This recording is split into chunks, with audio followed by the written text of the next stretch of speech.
that black people have to settle for a holiday, but Asians got rights and opportunities. I have a problem with the fact that black people had to settle for a holiday, but the LGBTQ got rights and opportunities. My issue with this President Biden and Vice President Kamala Harris is that if you care about black life that much, what have you done about the miseducation of black children in Georgia, Alabama, North Carolina, Florida, Tennessee, California?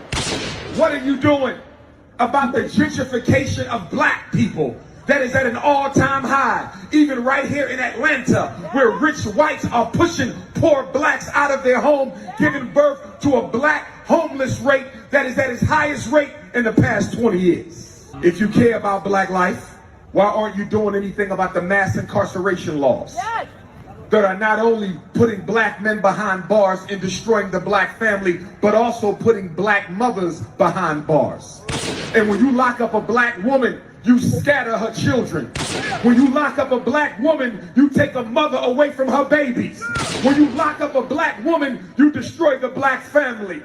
If you care about us, don't give a holiday for the ancestors.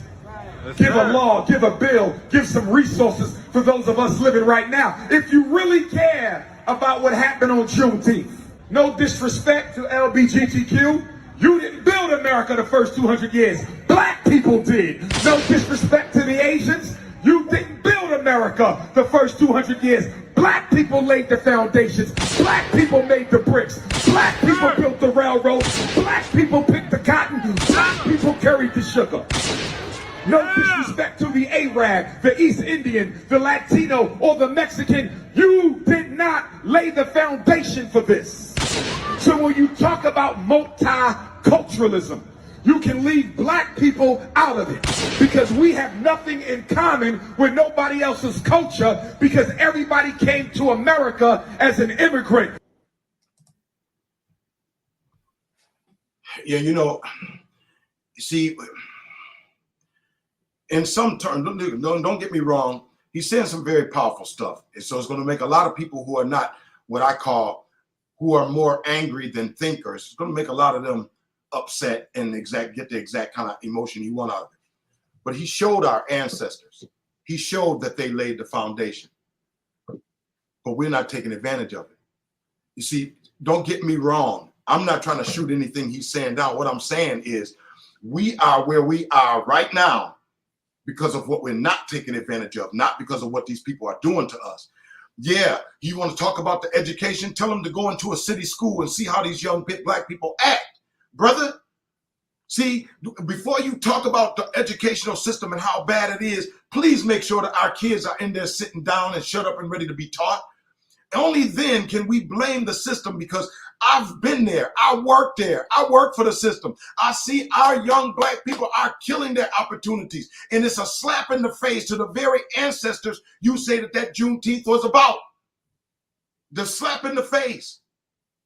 Yeah, and I don't like the fact that all these other cultures come up here and take advantage of all the things we fought for. But it's just like on the east side, how these Middle Easterns have come and taken these homes. We had our opportunities and we did nothing about them.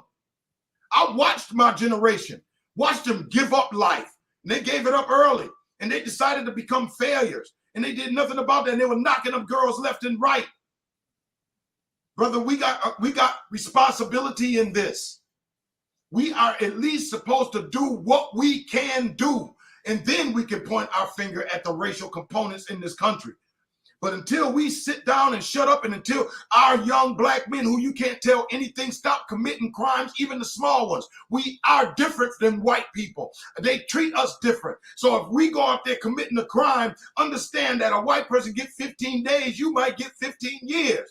So if you ain't listening to me tell you this and they arrest you, then you get what you deserve because you didn't want to listen. That's the way it is. These black mothers, he showed all them young black mothers in there. Maybe back in the day, some sisters went in there for the wrong reasons. But these days, there's very little of that because you can't quiet a black woman down. You can't quiet her down once that anger gets built up. You can't quiet her down. So now you're going to think you're going to tell her not to commit whatever crime she had to commit to get in there? Brother, they know that the law is work against us. Why feed it? In our community, the dumbest argument black people made about the drugs and the killing that was going on was that they don't have any community centers, and they give white people less time for cocaine than they give us for crack. No, our argument should have been, no, our young people ain't got no business selling crack, because they will go to prison longer than the white person. They have to take responsibilities for where we are right now. We dropped the ball. We allowed a generation to leave mainstream society to go deal drugs. And they thought that that was going to be their king's way out. They were going to end up with a castle and a whole bunch of other stuff. And they ended up going to prison. And now we want to act like it was some grand scheme to just pour us into prison. No, the grand scheme was to put something in our neighborhood that would make what we do illegal once we touch it. All we had to do was not touch it. That's the rule. Don't touch it.